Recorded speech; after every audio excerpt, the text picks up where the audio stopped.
I had a thought about how life tends to get in the way of this thing we feel called to do, and how we want it, like our schedule, to be cleared so we can just devote it to this thing that God is asking us to do, right? We want everything to line up, all the resources to happen, and we kind of wait for that. Oh, I'm looking for this big window to open up so I can do this. We have this thing we're called to do, but we've got to do it alongside life. My back has been out since March 12th in one form or another, and it's gradually getting better. I'm finding some things to help.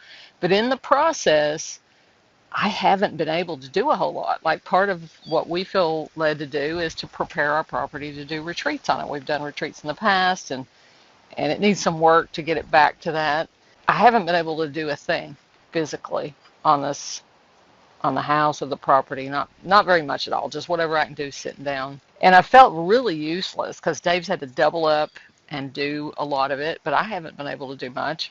But I've had some really significant progress on what I feel called to do as far as the messages I'm here to share. I've gotten some really cool epiphanies that have been an outgrowth of this pit of pain that I've been in. It's caused me to dive deep, releasing some of the fears and perfectionism and all that stuff that gets in the way of us doing what God is asking us to do. A lot of that's been moved out of the way. And I was telling Dave that it's sort of like, at the airport, you can either walk to your next gate, or sometimes they have those moving sidewalks, and you get on them and you're not really doing anything physically. You're just standing there. Well, you could walk if you wanted to, but you could just stand, rest, which is what I do a lot of times.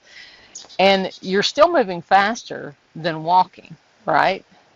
And you're not wearing yourself out. You're getting a little rest, but you're still making this great progress. So sometimes life puts us in these positions where we feel like we're not physically moving forward, but we really are, because we're on some kind of fast track of emotional stuff. And a lot of things that I'm getting out of my personal pit of pain is another book that I'm working on. Okay, so I've written some of that while I've not been able to get up and move around. So what can you do alongside? Because life gives you both challenge and support all the time.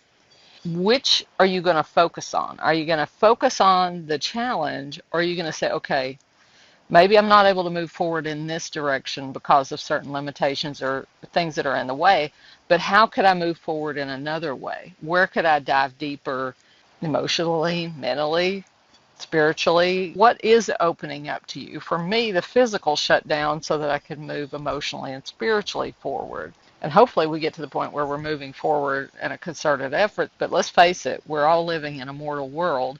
There's always challenges, and there's always stuff that you can see as obstacles that are going to keep you from doing that thing that you feel led to do.